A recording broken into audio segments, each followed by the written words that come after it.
Hello, kumusta kayo? So, another political na video ulit today. Later siguro na ako mag religious rants. But today, okay, I just want to uh, talk about this weird thing that is happening with the DDS in particular. No? So, I don't understand. Another thing that I don't understand from these group of people is how they are turning a blind eye on what is happening currently sa ano natin, sa government natin and sa country natin. Okay. So napapansin ko lately sa feed ko, hindi ko naman nila like, hindi ko naman hina-heart react tong mga ganitong post, pero umuulan talaga ng mga posts related to anything that is positive with the Duterte family. For example, yung mga drone shots ng Davao City, gaano kalawak at gaano kaganda ang Davao City during sa morning and during sa night. Wala kang makikitang Duterte doon pero Davao City.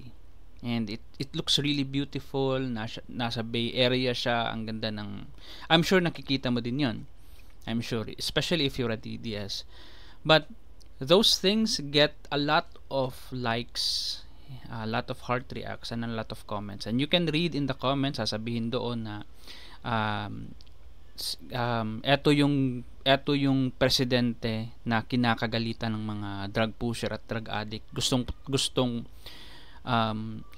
Gustong hilain pababa ng mga tao, kung gaano pinaganda ng pamilyang Duterte ang Davao. So walang Duterte na sinabi, pero it is implied, it is psychologically attached to the Duterte family when you hear Davao City. And it's all positive, it's all good, no? Wala kang makikita doon na comment na pagpuna, kundi puro praising, na eto yung hinihila nilang pababa na tao, and he keeps on working, he keeps on giving positive things to his city in that video, in context to that video. And then you see another video, pinapakita yung Dolomite Beach. And another psychological thing na naman, walang caption doon about Duterte, but it's just a vlog about a person showing the Dolomite Beach, how beautiful it is, how the white sand looks, how clean the water is, how perfect it is now compared to before na puro basura. So again, psychologically, nagko-comment yung mga tao, sasabihin doon na walang presidente na pinagawa ito, si Presidente Duterte lang. So everything positive, no? And it's as if pinaparinggan nila yung mga kritiko kagaya ko na ayaw talaga personally sa ganoong klaseng mga tao, particularly sa Duterte family. Pinaparinggan na, why are you angry with these people? Ito yung ginawa nila, nilinis nila yung Manila Bay, nilinis nila yung Davao. Nakikita mo naman sa video, napaka-progresibo ng Davao, ang ganda ng Davao City compared to other cities. Ano pa, yung Boracay Beach pinalinis ni Digong. Eto pa, you're limiting yourself, DDS. Kulang pa yan, ang dami pang ginawa ni Digong actually na mabubuti, no? Ang dami pa niyang ginawa. Isa na personal ko talagang na-experience is yung Davao City Hospital na libre, no? Na hindi ko yun nakikita. Hindi ko siya nakikita sa kung how it affected a lot of Mindanaoans na mag-take advantage, lalo na yung mga mahihirap, hindi maka-afford sa mga mamahaling paggamot sa hospital. May hospital sa Davao na libre. So personally, I have experienced this from a distant relative na pumunta talaga ng Davao kasi very heavy yung case ng anak niya, and pinunta niya sa Davao, and doon pinagamot yung anak niya, and without any kind of fees, no? Zero. Siguro may konting nagasto siya siguro sa pamasahe, and then some minor fees, but hindi umabot ng ilang libo na kung dito niya ipapa-hospital yung anak niya. Since doon niya sa Davao pinadala, libre siya. Merong ganoon na hospital sa Davao.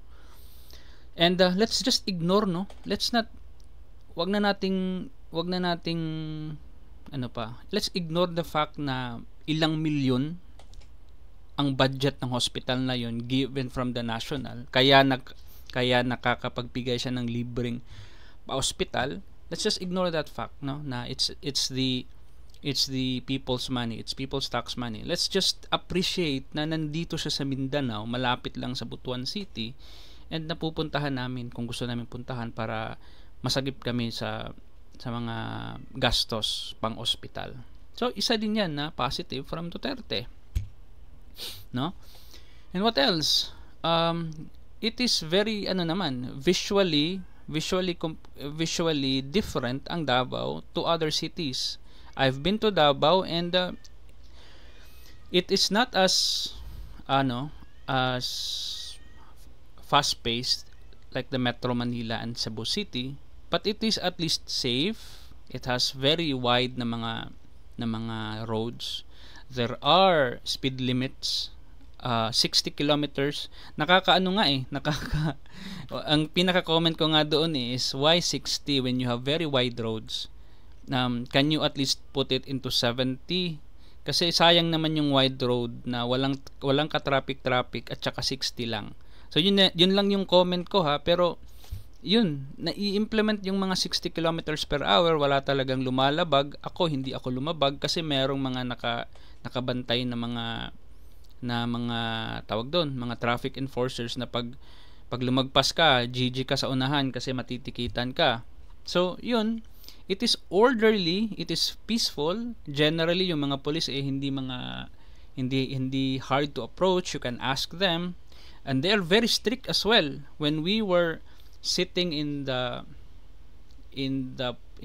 their plaza, linapitan kami ng parang mga LGU na sinabihan kami na yung mga mga dumi daw namin, mga basura namin, itapon namin doon, may basurahan doon sa unahan, ni-remind kami. So they're strict, and they want things to be orderly. It doesn't happen in my city. Walang lumalapit sa amin na sinisiguro na hindi namin itatapon anywhere yung basura namin. It's a good experience. They have that in Davao City, and I think it was way better back then when Duterte was mayor. Okay, so a lot of good things, no? A lot of really good things, no? I'd second you na DDS na maraming magagandang ginagawa si Duterte. Hindi naman kami bulag sa mga nagawang positive naman. Let's ignore the underlying things na lang, no? Kasi merong mga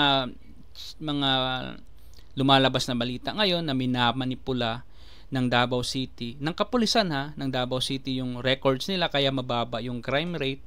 Pag may nagpapa-blatter daw, hindi isinusulat, hindi nire-record. Kaya when they put out a report, mababa talaga yung crime rate. There is already a news about it, at dinidinig na yun sa korte, dinidinig na yun sa Kongreso. You can hear that already nung sa but let's ignore it. Let's just focus yung positive outcome. Stricto yung Davao, maganda yung mga quality ng mga kapulisan doon. And okay, Davao is progressing faster than the other cities here in Mindanao, progressing way faster than Cagayan de Oro, and maybe progressing way faster than all of the cities here. It's like the Metro Manila in the Mindanao, yung Davao City. Okay, so DDS, hindi sa mabubuting gawa ni Duterte bakit kami namumuna, no? Kasi ito po yung realidad. Ito po yung reality. Even si Pablo Escobar namimigay. Even si Pablo Escobar nakakapagbigay ng positive impact sa small community niya doon sa Medellin. No, nakapagbigay siya ng mga simbahan, mga basketball court, napaganda niya yung yung community niya. And we know he is a terrorist. He is a drug lord. And he is loved by the Medellin people. No? So, you have to understand that people who do bad things can do good things too. And hindi natin sila dinajudge just because they are doing good things. We are judging them based on the bad things, lalo na sa bad things that they do. Bad things na very bad talaga. I mean, I would be okay, no, if si Pablo Escobar is parang si Robin Hood, nagnanako sa mayayaman tas binibigay sa mahihirap. That could be something that I can't say anything about, especially if yung way of pagnanakaw niya is hindi siya pumapatay. Like very smart lang siya na nanakawan niya yung mga mayayaman tas binibigay niya sa mahihirap. Okay, that's very conflicting kasi masama ang magnakaw, pero at least hindi horrible yung way niya. I mean, it's horrible kasi nagnakaw ka ng millions, but I can't really complain. I think I'm on the middle on that. Hindi ko mako-condemn si Robin Hood. And yeah, mahirap siya. But with Duterte and with Pablo Escobar, ibang usapan na. Sa case kasi ni Digong, meron siyang self-confessed na murderer siya, number one. Sinasabi niya out in public na he has killed 7 people. Yun yung palagi niyang sinasabi, 6 or 7. Pinatay talaga niya personally. And then you hear him na inuutusan talaga yun yung police na mag-plant kayo. Kasi papakainin ko pa yan sa loob ng kulungan, gagastos pa ako. Patayin nyo na lang. So, guys, that's not a simple crime. That's not a Robin Hood thing. So that is why I am criticizing, no? Kasi how much more ang gagawin pa niya na masasama that you will allow, kasi he has done so many good things.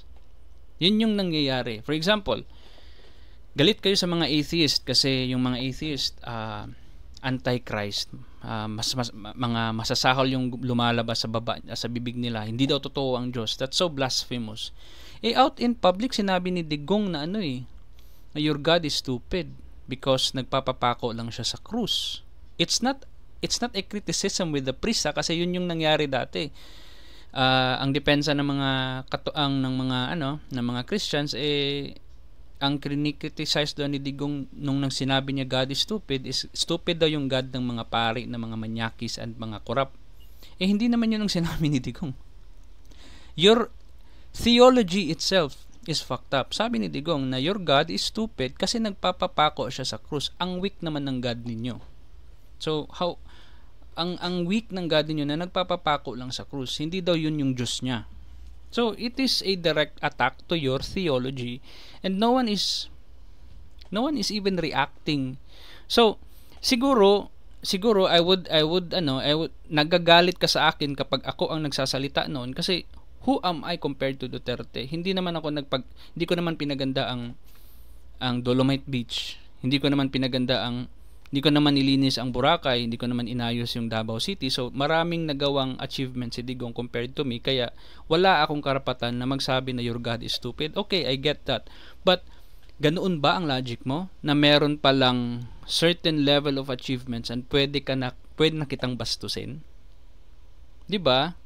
So naabutan ba ni Digong yung level of achievement na yun para bastusin ka na lang niya ng ganun? So yun yung question ko. So meron palang hindi ka pala consistent sa galit mo sa mga tao na dinidisrespect yung Diyos mo. Meron palang certain level of people that you will still respect despite him disrespecting your belief. So yun. So, what I'd suggest is to be consistent, no? I-correct yung tao kahit na gaano pa mo siya ka-idolize, i-correct mo pa din na mali yun, hindi yun tama. It is very wrong to say that because you're a president, you represent the country, you must uphold peace, hindi yung kaguluhan, mga ganun. So, hindi dapat ginagawa nyo kasing immune yung tao sa mga potential niyang gagawing masama. Kaya nagagawa niya yung mga kasamaan kasi na-achieve na niya yung gusto niyong dapat niyang i-achieve. And sige, bahala ka na, pumatay ka na lang ng tao kasi for the peace of the country naman yan. So yun yung problema, guys. A lot of people in the past have done the same thing na kung ano yung ginawa ni Tigong. Kung ang basehan is ang pagtulong, tumulong pati si Hitler. Pati si Hitler na pa-improve niya ang Germany, no? Na-reduce ni Hitler ang unemployment rate sa Germany at that time, no? Rising ang unemployment rate with Hitler napababa niya. Isn't that a great thing? So, just because nagawa ni Hitler yun, ipipraise na ba natin si Adolf Hitler as someone na great? Hindi, di ba? I-judge talaga natin yung tao based sa kung ano yung karumal-dumal niyang ginawa. Hindi sa kung ano ang mga ginagawa niyang maganda. Kasi, there is a big chance na ginagawa niya yung mga kabutihan para ma-allow siyang gumawa ng kasamaan. That's a common manipulation na ginagawa ng mga masasamang tao. I could do that. I think I have that kind of quality. I'm a kind of a manipulator. I'm just controlling, no, but I think I can pull that off. Lalabas ako ng mabuti sa pamilya ng asawa ko. Ako yung parang provider, ako yung parang strict, ako yung parang loyal. Mukha akong loyal, mukha. I'm creating a facade, but at the same time I'm cheating on my wife, no? I am having a relationship with other women. So that could be a thing manipulators do. That could be a thing that Duterte is doing. Sige, ilang milyon lang naman yan, billion naman yung makukuha ko kung gagawin ko tong masamang gagawin ko.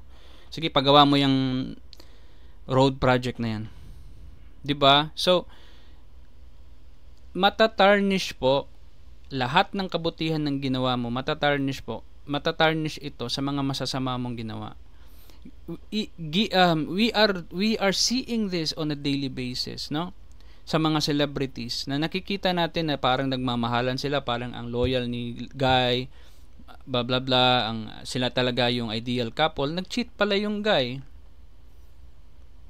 'di ba? The whole time nag-cheat pala. Grabe pala siya, physically violent pala siya sa partner niya. Hindi natin nakikita. And now nakikita na natin na put to light na, do we still hinahangaan pa ba natin yung tao? Hindi, di ba? Why are you not applying that kind of thinking sa politics and kay Digong? So, eto na layout na in public, meron pala siyang connection sa Pogo. Yun pala yung potential na ginagamit na pera pang sweldo sa mga kapulisan, yung pang bigay ng mga reward money, ano pa, yung war on drugs is potentially i-cover up lang pala kasi mayroon pala siyang kaibigan na drug lord at saka inuubos lang pala niya yung mga competitors para sila na yung maghari dito sa Pilipinas. Ganoon yung parang story na nabubuo with all the investigation that is happening right now. 'Di ba? Kasi may context. Yung lumabas yung 8 billion sa doon na pinalusot sa Bureau of Immigration, imbis na tanggalin yung sa Bureau of Immigration na officer na nagpapasok ng bilyon-bilyong shabu, i-promote pa. Yung isa na nag-imbestiga sa potential na involvement ng government sa pagpapasok ng drugs, tinanggal sa trabaho. Yung NBI na nag-imbestiga sa koneksyon ni blah blah blah, tinanggal sa trabaho, pinalitan ng bago. So nakikita niya natin slowly that the people that we have etong mga tao nito, ini-orchestra lang pala ito lahat. And hindi niyo napapansin, hindi niyo nakikita kasi ang ganda ng Davao, ang ganda ng Dolomite Beach, ang ganda na ng Boracay. 10 years na yung passport ko. Hindi dapat ganoon tayo. Hindi dapat ganoon yung pagsuporta natin sa tao. Tingnan natin ano yung mga ginagawa niyang masama, and does it weigh heavier than the things that he did, no? And justifiable ba yung mga ginawa niya na yun? Kasi at the end of the day, hindi naman natin pinupuri si Hitler kasi na-reduce niya ang unemployment rate sa Germany, no? Na-revive niya ang industrialization. Ang 'di ba? Yun, si Pablo Escobar binoto pa nga ng tao, 'di ba? So we have this weird attachment to the person that we believe in. Let's not idolize, please. I do not idolize Lenny Robredo, no? Once he fucks up, ako yung maggagawa talaga ng number 1 na meme. But she hasn't fucked up since I supported her, no? Very may term diyan sa Bisaya, naning kamot, no? Very trying hard. So I hate that kind of person kasi I'm not that. When I go to school, nakikita ko yung mga klasik mo na mga naning, mga trying hard na dinadaan sa pag-try hard para mapansin ni teacher. Ito si Lenny Robredo, trying hard. Kasi this is my jealous heart, no, na hindi nagdo-donate,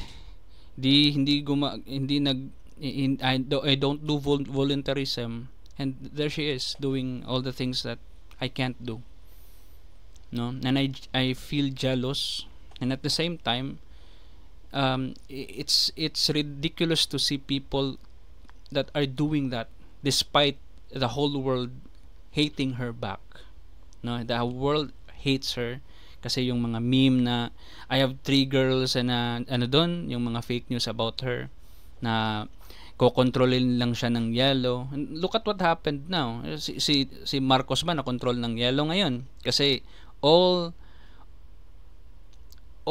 the things that should happen to the Duterte family nangyayari now sa sa administration ni Marcos. The things that are happening now with the Duterte and all his allies, that is what I wish for when Lenny steps in. But that is what Marcos is doing. So does that mean na si Marcos ay na-control ng Dilawan? So what you are doing is so vague, mga DDS, no? This is just pure conspiracy theory, and wala tayong basis why presidents decide what they do. So wala din yung basis mo na sinasabi mo na kokontrolin din si Lenny ng mga yellow tards, no? Ewan ko ba? So yun, let's not forget na we don't remember great people by what they did na good. It's what horrible things that they did, no? Kasi natatabunan siya sa masasama. In context kay Duterte, pumatay siya ng mga inosente. Suspect lang yung pinapatay niya. Yung drug matrix niya is putyo-putyo. Hindi siya dumaan sa isang rigorosong proseso para malaman kung yung mga pangalan doon ay totoong mga drug lord at drug addict talaga, no? Nakita mo naman sa hearing, 'di ba, na hindi pala dumaan yun ng rigorosong proseso. Mayroon palang 3 copies ng drug matrix na yun at nagbabago-bago siya. And walang gustong magsabi kung saan galing. Yung taga PIDEA sinabi na hindi galing sa amin yan. Yung police, hindi sa amin galing yan. Yung NBI, hindi galing sa amin yan. So walang gustong naghuhugas kamay. So gusto ko na pumatay ng kriminal. Gusto ko sana na sure na yung kriminal na yun is kriminal talaga. Ayoko nang pumatay ng suspect lang. Okay. I would even support, no, let's just say na wala sa batas natin ang pumatay kasi wala naman tayong death penalty dyan. Dapat ikulong lang, no? Once I know for sure that this guy is a drug lord, kill that drug lord, please. I will support Duterte on that. I will support a fucked up government if that is what happened, but hindi yun yung nangyari. It supported a violent na nation, no? Pag na-desensitize na yung tao, may CCTV na nakuha yung estudyante naglalakad, binaril, Walang nag-stop para tingnan kung anong nangyari sa estudyanteng binaril na yon, kasi ang assumption is addict yon at saka kailangan yung mamatay. 'Di ba? So we became a violent state na desensitized na sa patayan. So wala nang tumutulong kasi natatakot ng tumulong. So that is the system that you supported. No, I want a different kind of killing.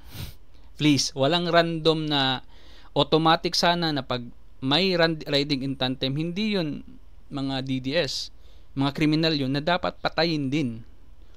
Dapat walang pulis na pumatay. Dapat i-televise na this guy, eto yung crimes niya, eto yung dumaan na kami sa judge. Totoo talaga na drug lord siya, hindi to pocho-pocho na trip lang ni Digong kasi kalaban siya na politician. No, he is a drug lord. Hang him. That's what I want to do. That's what I support, please. That is not what Digong is doing. No, he created a system ng patayan, na random killing na lang on the street, and assumption na lang na addict yun kasi may paskil eh. Addict ako, wag tularan. Addict ako kasi itong mukha to mukhang addict eh. So addict yan, matik. So you are supporting a system na walang hindi sure. No, galit lang ako sa iyo, addict ka na, patay ka na. Hindi pwede 'yon. Kasi ang pangit naman ng sistemang ginawa mo. Hindi siya sistema na sure. No, everyone is addict. Pag may tattoo, addict. Pag mukhang addict. Hindi dapat ganun. There should be a rigorous process to determine that you really are what you are and kill you afterwards. Gusto nyo ng patayan eh. Okay. Ayoko ng patayan na madadamay ang inosente. Madadamay yung estudyante.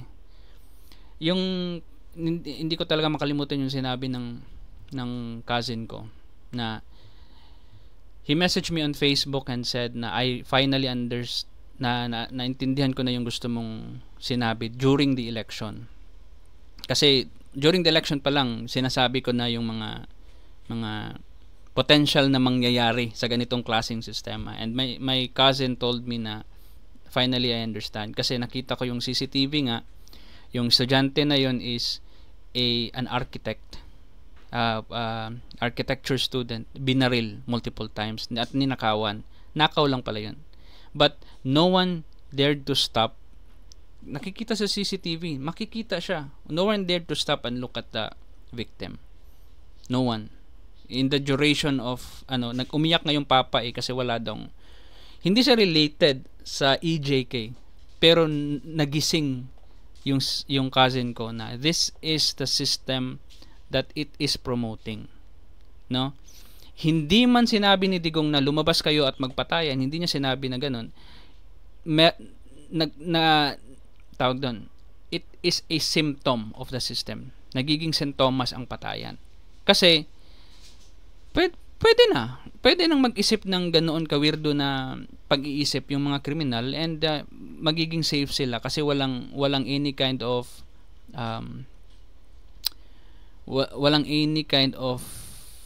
friction or walang kokontra sa kanila kasi people think na they're police na are going out and killing addicts, pero hindi pala. 'Di ba? So pwede sana siguro na matulungan yung architect, may dala sa ospital para may paggamot. Siguro nabuhay pa yon kung hindi napatupad ang war on drugs or yung patayan system. No? And na-imagine daw niya, what if siya daw yun? Alam naman namin lahat na hindi siya drug addict, hindi siya drug pusher, wala siyang bisyo. Naglalakad lang siya sa kalsada and walang tumulong. Naghihingalo siya. He's trying to survive and wait for someone to help him get to hospital para mabuhay. But walang tutulong. Kasi assumption, addict ka eh, tinokhang ka. Sino ba ang tutumbahin dyan sa kalsada kung hindi ka addict? Addict ka. That was the psychology back then. No, and that is the system that Duterte promoted indirectly. Resulta yun sa pangit na sistema na binuo niya. Yun yung resulta. Hindi man niya intention, but that is the result. And hindi niya naisip yun. Ang tanga naman niya. Naisip ko yun. Hindi naman ako matalino.